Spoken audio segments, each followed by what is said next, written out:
Pai do Senhor, igreja. Amém. Vamos orar ao Senhor. Curvem as cabeças.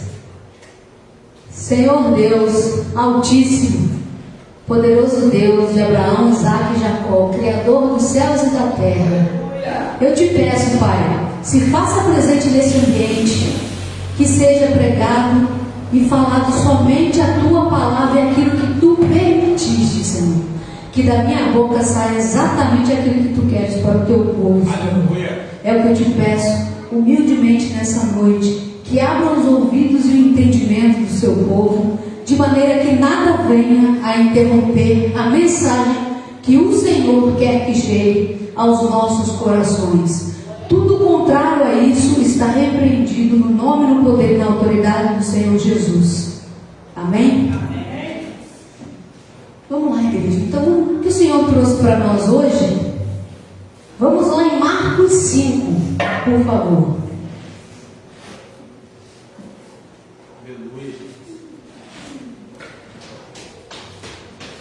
Marcos 5, vamos ler os primeiros versículos, que é uma passagem que a gente conhece bem, né? Eles atravessaram o mar e foram para a região, Marcos 5, está no 4. Eles atravessaram o mar e foram para a região dos Gerasenos ou dos Gadarenos, como está nessa versão. Quando Jesus desembarcou, um homem com espírito imundo veio dos sepulcros ao seu encontro. Esse homem vivia nos sepulcros e ninguém conseguia prendê-lo, nem mesmo com correntes, pois muitas vezes lhe haviam sido correntados pés e mãos, mas ele arrebentara as correntes e quebraram o ferro de seus pés. Ninguém era suficientemente forte para dominá-lo.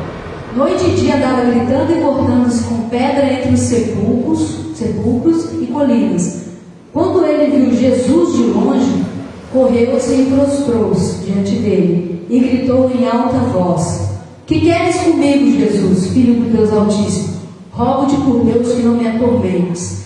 Pois Jesus lhe tinha dito: Saia deste homem, espírito imundo. Então Jesus lhe perguntou: Qual é o seu nome? Meu nome é Legião, respondeu ele, porque somos muitos. E implorava a Jesus com insistência que não os mandasse sair daquela região. Uma grande manada de porcos estava pastando numa colina próxima. Os demônios imploraram a Jesus: Manda-nos para os porcos, para que entremos neles. E eles lhe deu permissão, e esses espíritos imundos saíram e entraram nos porcos. A manada, cerca de 2.000 porcos, atirou-se precipício abaixo em direção ao mar e nele se afogou.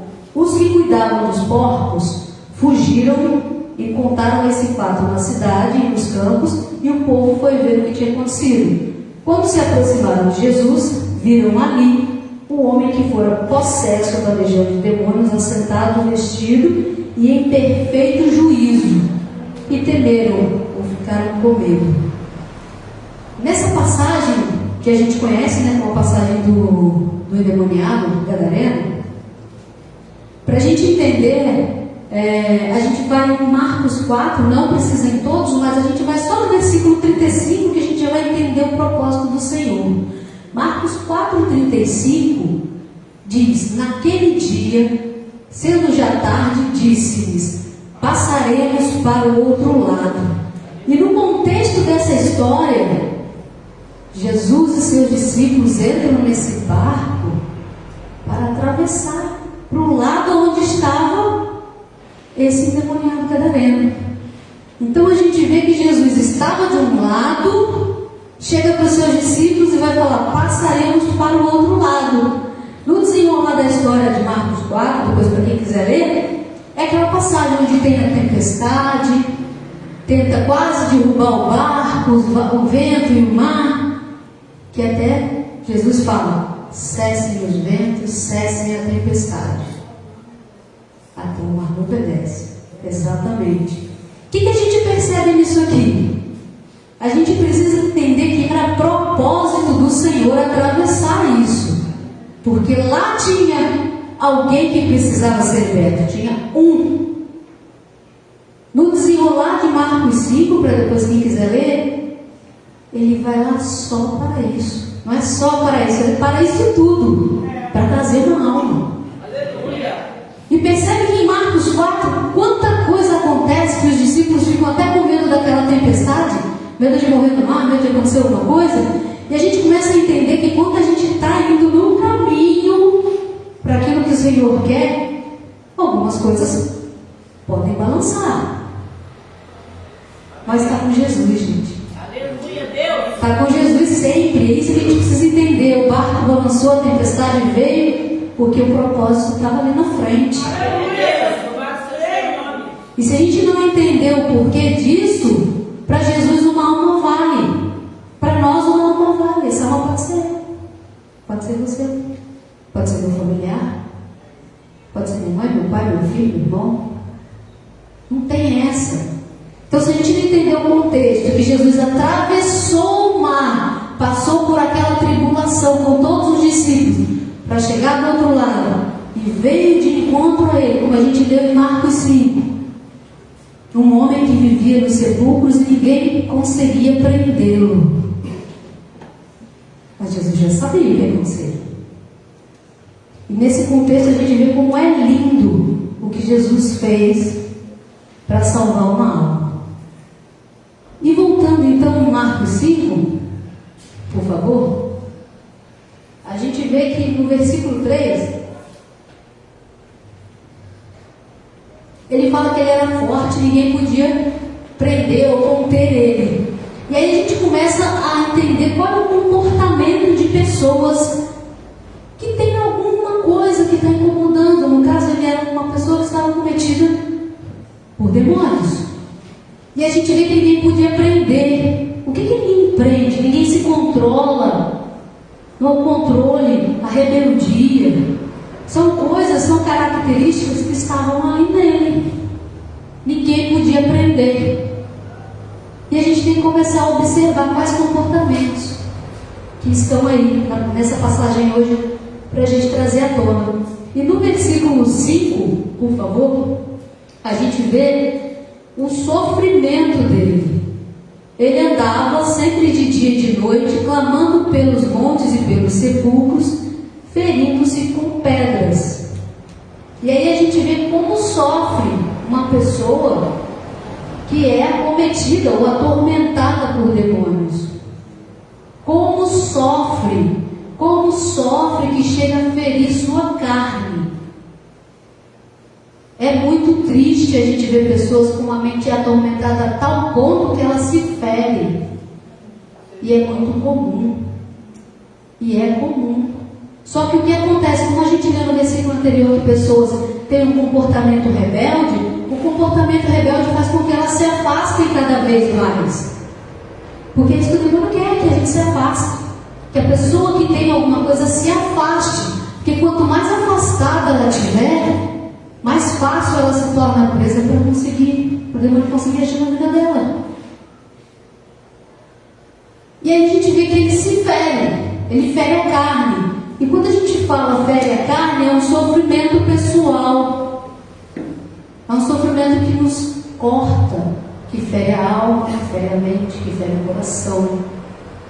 É o sofrimento pessoal que faz com que a pessoa beba mais, use mais droga, seja mais promíscuo e não consegue se controlar.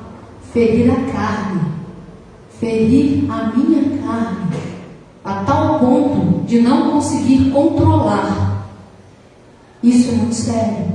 E é isso que o demônio fez com essa pessoa. E no versículo 10, por favor, ele implorava a Jesus com insistência que os mandasse sair daquela região ou daquela província. E aí a gente percebe que naquela região. E aí vem uma das coisas que o Espírito Santo trouxe para mim. Qual é a região das nossas vidas que o demônio tem acesso? Qual é a região que permite que essa brecha entre, que essa luz, eu sempre falo com Jéssica em casa, que às vezes a gente tem uma folha em branco, mas se fizer um furinho nela, a luz já passa. E é isso que é a brecha. E aqui ele implorava que não retirasse ele daquela província. E isso faz uma reflexão para nós. Qual é a província que a gente ainda mantém, que serve de conexão para que entre alguma coisa do demônio em nossas vidas? E a gente precisa perceber, estar atento a isso. Isso que o Espírito Santo trouxe hoje aqui. E no versículo 11,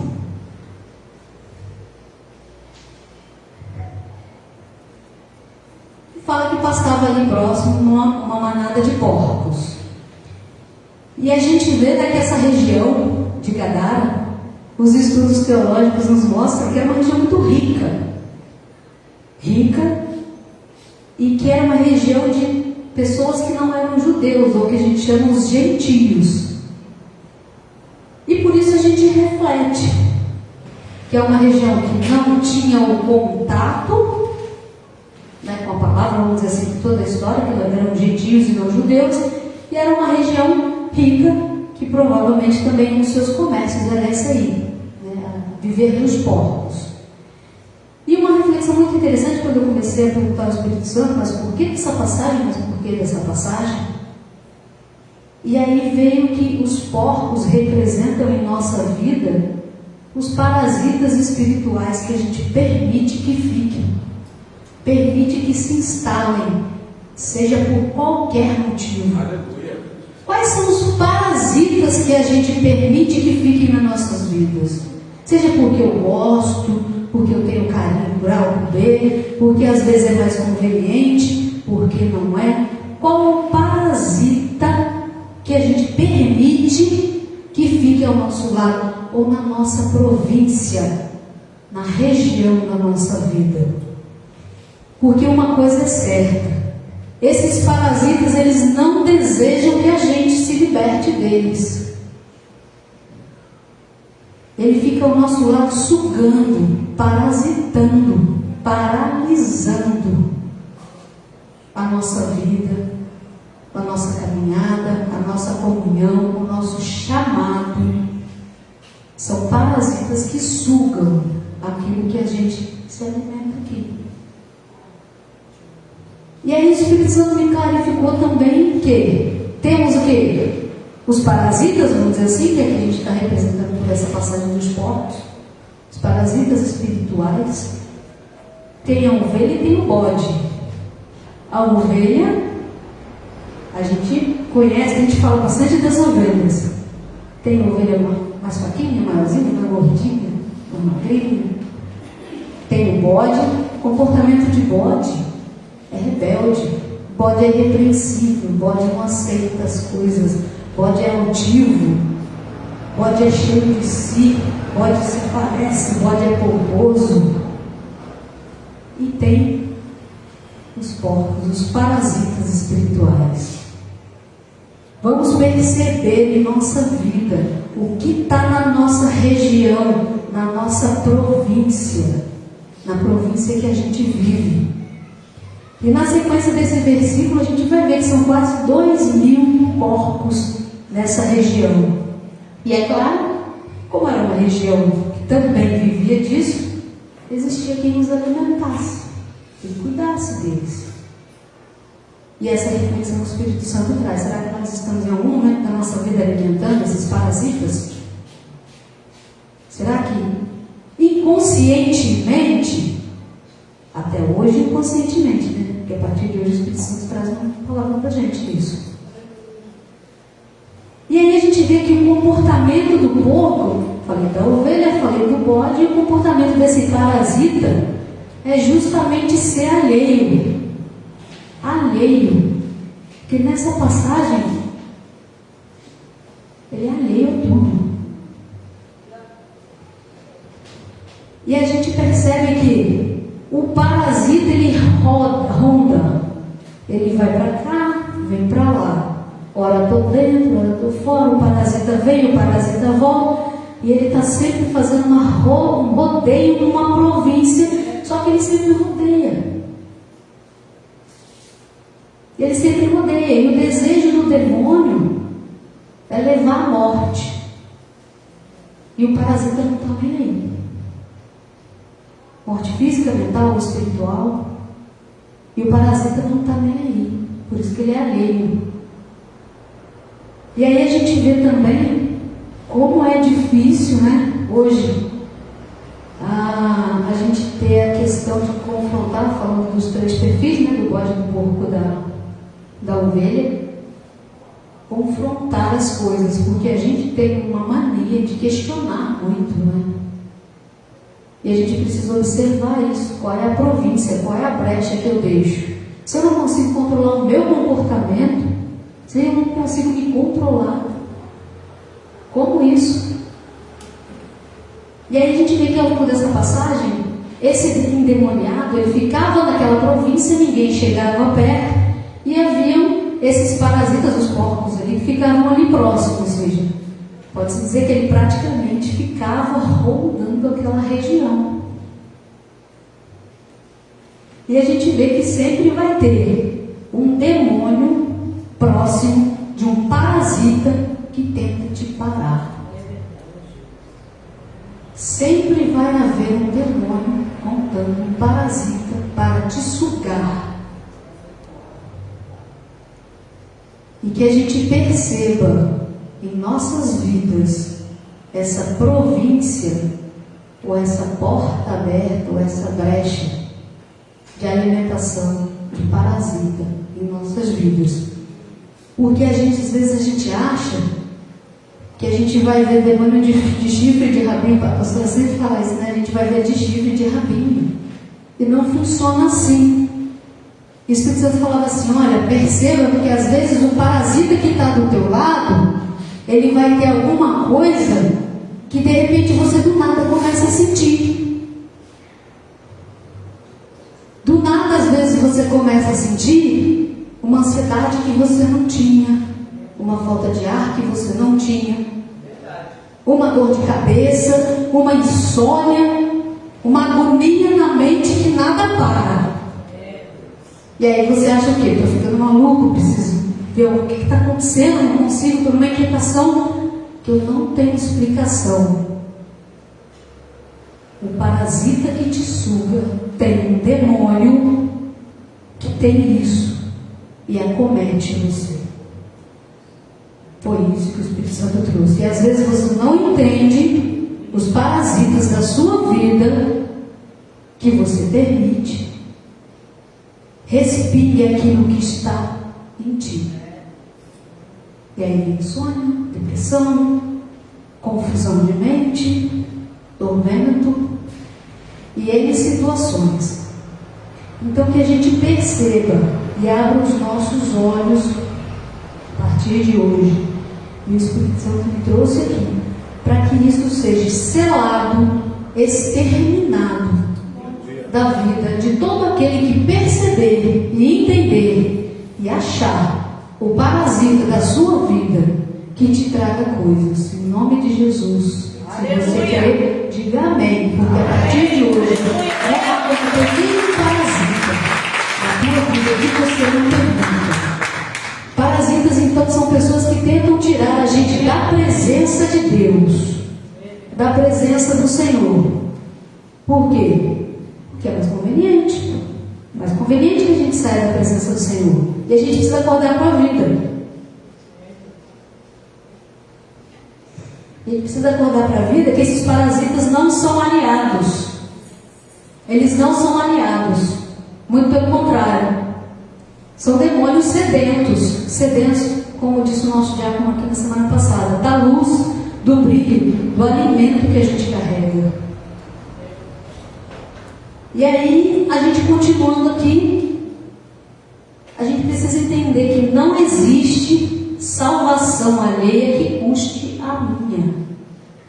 Que a gente entenda que não existe a salvação, por mais que eu queira do outro, que custe a minha. Não existe. E aí o diácono João disse na semana passada que o joio se alimenta dos nutrientes que você tem. O parasita é a mesma coisa. Ele se alimenta daquilo que você tem de bom, da tua vitalidade. Ele se alimenta do que você tem de bom. E aí eu perguntava para Deus: nossa, mas por que então o demônio pedia para ir para os porcos? Por que ele falava isso? Por que pedia? E o Espírito Santo me disse exatamente isso. Porque o projeto do demônio é fazer com que as pessoas morram sem Jesus, morram sem a salvação. E a gente precisa entender isso. E uma vez entendendo que aí está na nossa mão sair dessa província onde a gente se mantém, e às vezes até mesmo por ter um bom coração, por querer salvar os outros, cuidado com a salvação alheia sem que perca a sua, porque isso pode custar, e um dos sinais é justamente esse: a mente. Vigia a mente. E vai lá em Marcos 18, a gente já vai caminhando mais para o fim, mas vai em Marcos 18, Marcos 5, versículo 18. Já tinha deixado aberto, né? E aí ele fala: quando Jesus entrou no barco, rogava-lhe o que fora endemoniado que o deixasse estar com ele. Jesus não permitiu, mas disse-lhe: vai para a tua casa, para os teus, e anuncia-lhes quão grandes coisas o Senhor te fez, e como teve misericórdia de ti. Olha só que interessante. Ele, depois da história, né, a gente vai ler mais adiante, mas ele fica sem os demônios. Jesus expulsa os demônios dele, vai para os porcos morrem. E aí, quando Jesus já estava voltando, ele vai atrás de Jesus e pede para ir com Jesus. E no 19, que é esse que a gente está lendo, Jesus não permitiu e disse: vai para tua casa, para os teus, e anuncia quão grandes coisas fez o Senhor e como teve misericórdia de ti. E a gente entende que, poxa, como assim Jesus não permitiu, né? Mas se a gente entender, a história não fala quanto tempo ele estava cometido por essa possessão demoníaca. Mas e se ele tivesse ido? E os familiares e as pessoas que o conheciam? Iam pensar o quê? Morreu, já era todo diferente, já era todo atormentado, morreu por lá. Por que a gente precisa entender isso aqui da forma como o Espírito Santo me trouxe? Se ele não voltasse para a família, para casa, para os teus, e dissesse, como eles iriam acreditar que Jesus fez o que fez, se não o vissem? Porque o próprio Jesus fala que a gente precisa ver as coisas. Então ele, nessa hora, ele não serviu. Como é que não serviu?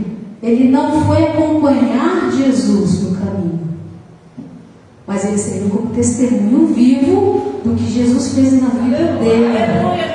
E aí a gente percebe a diferença, porque muitas das vezes a gente acha que tem que sempre fazer uma coisa, mas às vezes você, depois de algumas situações, dá para fazer outras.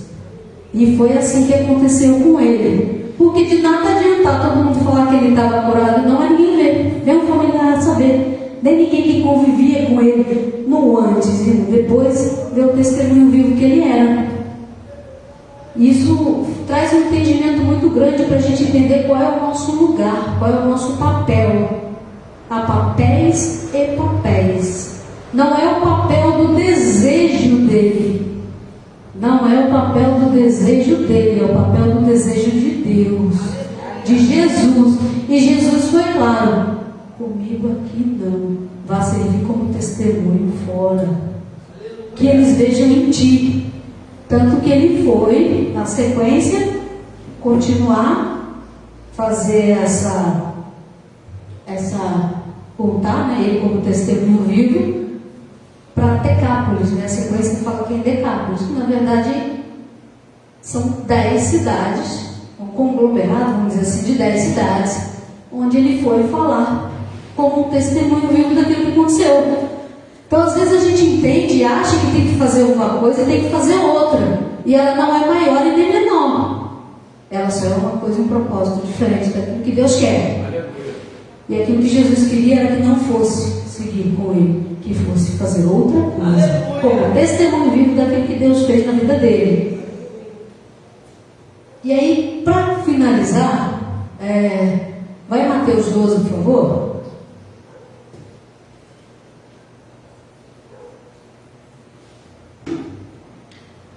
Em Mateus 12, 43, ele fala: quando o espírito imundo, tendo saído de um homem, anda por lugares áridos, buscando repouso, não encontra, e diz: voltarei para a casa de onde saí. E voltando acha a casa desocupada, varrida e adornada. Então vai e traz consigo outros 7 espíritos pior do que ele, e entrando passam a viver ali. São os últimos atos desse homem, piores do que os primeiros. Até aí. No 43, volta lá no 43, por favor. Ele fala: saído de um homem, anda por lugares áridos, buscando por repouso e não encontra. E aí eu me peguei pensando: o que é um lugar árido? Lugar árido para mim é um lugar que tem escassez. É um lugar onde eu não encontro recurso fácil. É um lugar de dificuldades. Mas e com o demônio? O que é um lugar árido? Porque quem estava no lugar árido é o espírito imundo. O que é um lugar árido para o espírito imundo? É justamente o contrário. É justamente aquilo que incomoda. É justamente a luz, o amor, o brilho de Deus. É aquilo que incomoda o espírito imundo. Então ele passa por lugares áridos buscando o quê? Repouso. Logicamente foi fazer a mesma reflexão. O que é um repouso para mim? Passado. Adoro chegar em casa, pegar um lençol com cheiro de downy e deitar na cama com a Flônia. Ai, que repouso bom. Liliana. E o espírito imundo? O que é um repouso do espírito imundo? O que é um repouso do espírito imundo? Que nós temos o entendimento que o repouso de espírito imundo é atormentar as nossas mentes e vidas. De alguma forma, se há algum tipo de tormento de mente, se há algum tipo de inquietação, se há algum tipo de vício que eu não controlo, isso são repousos de demônios, isso são berços do mal. E é esse entendimento que o Espírito Santo pediu para trazer hoje, que a gente entenda que o desejo do Espírito imundo é atormentar a vida humana, nossas vidas na terra, porque o mundo já é maligno. Então ele diz: quando o espírito imundo saiu de um homem, anda por lugares áridos, buscando por repouso e não encontra, ele fala: voltarei para a casa de onde saí. Chegando, encontra a casa desocupada, varrida e em ordem. E aí ele vai e traz consigo outros 7 espíritos, pior do que ele. E aí a gente percebe que também, fazendo essa reflexão e pedindo respostas, e como assim ele vai e traz consigo? Como assim? No 43 ele vai, no 44 ele chega e encontra a casa desocupada, porém vazia e em ordem. Ou seja, cada um estava bagunçado, estava em ordem, não estava ocupado. E ele volta com mais 7. Eu falei: será que tem algum recrutamento? Ele vai mandar um zap, galera, vem aqui que está vazio, traz mais 7? Não funciona assim.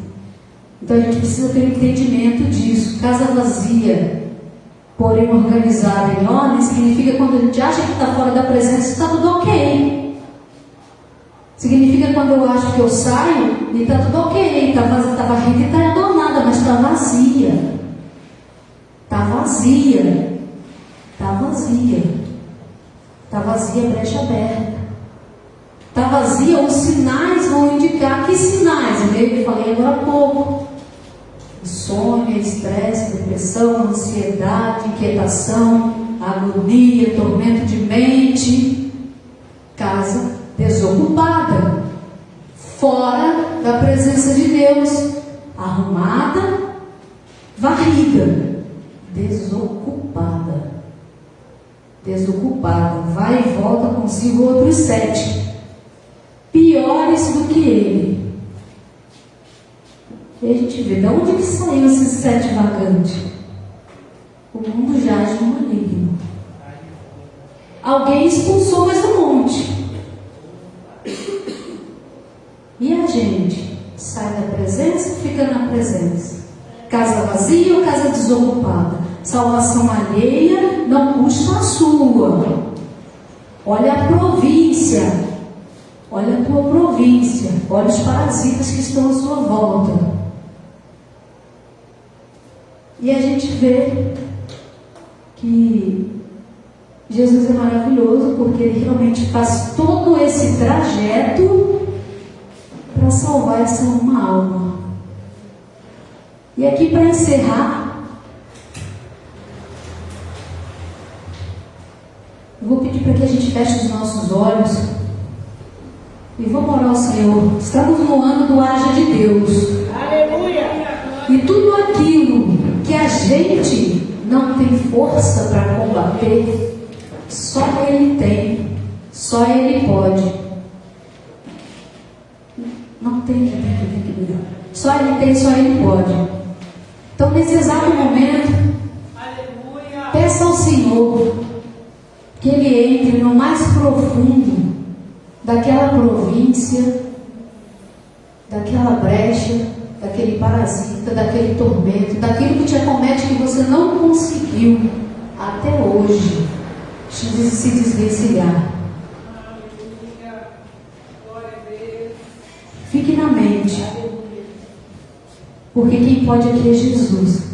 E eu concordo com muitos de vocês, não falam assim, quem é ela? Eu não sou nada, e Jesus é tudo. E é por isso que quem faz é Ele. E é por isso que quem vai agir na tua vida é Ele, porque realmente eu não sou nada. Quem é tudo é Ele. Senhor Deus, meu Pai, Deus Todo-Poderoso, em nome, Pai, do Teu Filho amado Jesus, Senhor, eu venho te pedir, Pai, que adentre cada mente e coração que ainda, Pai, não enxergou, ou que ainda está fraco o suficiente, Senhor, para sair daquilo que está incomodando, Senhor, para aquilo que ainda te dificulta estar 100% na Sua presença. Fraco, só sem Jesus, porque a partir do momento que Jesus entra, que você abre a porta e permite que Ele adentre, você se torna forte. Senhor, em nome do Teu Filho amado Jesus, visita toda a mente e coração, tudo aquilo que for colocado, Pai, diante de Ti agora, que seja um impeditivo, que seja qualquer coisa, Senhor, bebida, álcool, droga, prostituição, fadiga, cansaço, insônia, o que for, Senhor, toma em Tuas mãos, Pai, assim como o Senhor foi lá em Gadara e tirou daquela província somente aquele endemoniado. Uma alma vale para Ti. E eu te peço, Pai, você que está vendo, em nome de Jesus também, peça por aquele parente que Tu está pedindo, em nome de Jesus, Senhor, visita, Senhor, visita ele, Pai, visita e adentra onde ninguém mais entra, que a partir de hoje, Senhor, eles vejam que é o Senhor agindo nas vidas deles, Pai. Que seja feito, Pai, conforme a Tua vontade, o Teu desejo, o Teu querer, Senhor. É o que eu te peço humildemente, em nome de Jesus.